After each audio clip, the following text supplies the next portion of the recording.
In a small German town, two brothers built a shoe company that would eventually become two global empires. Today, Adidas and Puma dominate the sports world. Their logos appear everywhere, from World Cups and Olympic stadiums to professional sports leagues, fashion runways, and street culture across the globe. Together, the companies generate billions of dollars every year and influence millions of people. But behind these billion-dollar brands lies a much darker story involving Nazi Germany, betrayal, family conflict, and one of the most ruthless rivalries in business history. Because before Adidas and Puma became global giants, they were simply the Dassler Brothers Shoe Factory, a small family business built by two brothers who would eventually become enemies. And their hatred would go on to divide an entire town. This is how Nazi brothers created a dark shoe empire.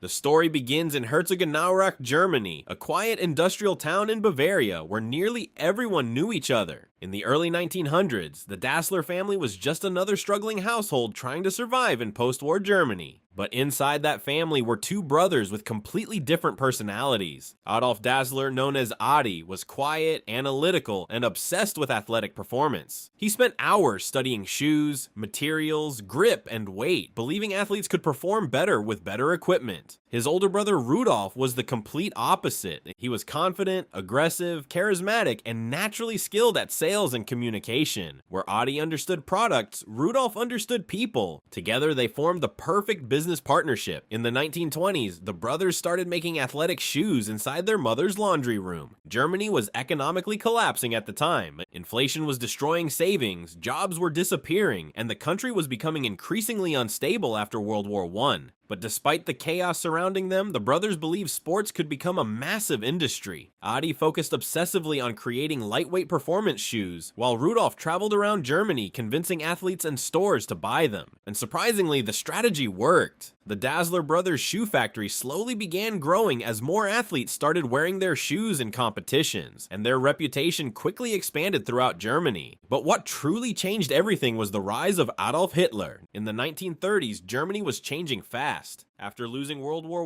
I, the country was struggling economically and politically. Inflation had destroyed savings, unemployment was everywhere, and millions of Germans were desperate for stability. That environment helped Adolf Hitler and the Nazi Party rise to power. As the Nazis gained control over Germany, businesses across the country faced pressure to support the regime. Companies that aligned themselves with the government often received advantages, contracts, and opportunities. The Dassler brothers eventually joined the Nazi Party. At the time, many German business owners believed cooperating with the government was necessary if they wanted their companies to survive and grow. And for the Dassler brothers, business opportunities exploded during this period. The Nazi government heavily promoted athletics and competition because Hitler wanted Germany to appear powerful and superior to the rest of the world. Sports became propaganda, and no event represented that more than the 1936 Berlin Olympics. The Olympics were designed to showcase Nazi Germany on the world stage. Massive stadiums were built, huge crowds filled the city, and the entire event was carefully planned to impress the world. For the Dassler brothers, it was the perfect opportunity to promote their shoes internationally. Before the game started, Adi Dassler managed to convince American track star Jesse Owens to wear Dassler shoes. This was an incredibly risky decision. Jesse Owens was black, and Nazi ideology promoted racist beliefs about racial superiority. But Adi cared more about business than politics. He knew that if Owens performed well while wearing Dassler shoes, the company could gain worldwide attention. And that's exactly what happened. Jesse Owens dominated the Olympics and won 4 gold medals. The moment embarrassed Hitler in front of the world and instantly turned the Dassler brothers into major figures in the athletic shoe industry. Athletes everywhere suddenly wanted the same shoes worn by Owens. The company exploded in popularity. Money started pouring in. Factories expanded, and their reputation spread far beyond Germany. For the first time, the Dassler brothers were becoming truly wealthy. But behind the scenes, the relationship between Adolf and Rudolf was getting worse. As the company grew larger, both brothers wanted more control. Adi believed the company's success came from his innovation and shoe designs. Rudolf believed his salesmanship and connections were the real reason the company became successful. The tension between them slowly turned into resentment.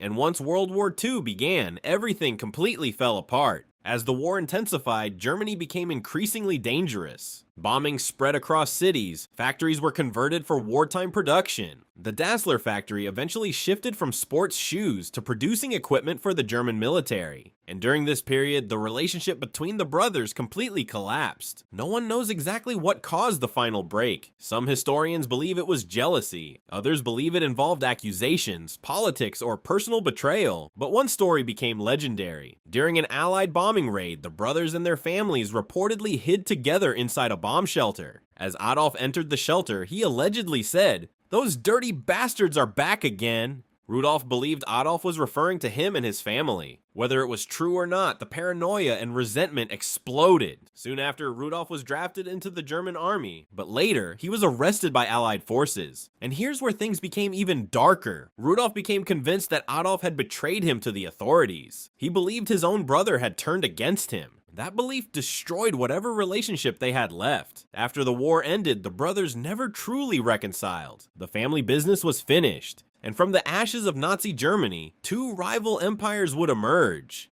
In 1948, the Dassler brothers officially split. The town of Herzogenaurach split with them. Friends chose sides, workers chose sides, even local businesses picked which brother they supported. The rivalry became so intense that people reportedly looked at each other's shoes before deciding how to treat them. The entire town became divided. Adi Dassler created a new company using his nickname and last name, Adi das Adidas. Meanwhile, Rudolf created his own company, originally called Ruda, later renamed Puma, and now the war between the brothers truly began. Both companies competed aggressively for athletes, sponsorships, and dominance. Each brother wanted to destroy the other, and sports became the battlefield. Adidas gained major momentum after the 1954 World Cup. The German national soccer team wore Adidas cleats with removable studs. The technology helped players perform better in wet conditions. Germany won the championship. The moment became legendary. Adidas exploded internationally, but Puma refused to fall behind. The company aggressively signed elite athletes and expanded globally. The competition between the brands became ruthless. Every athlete mattered, every sponsorship mattered, every victory mattered. And over time, the rivalry transformed both companies into global giants.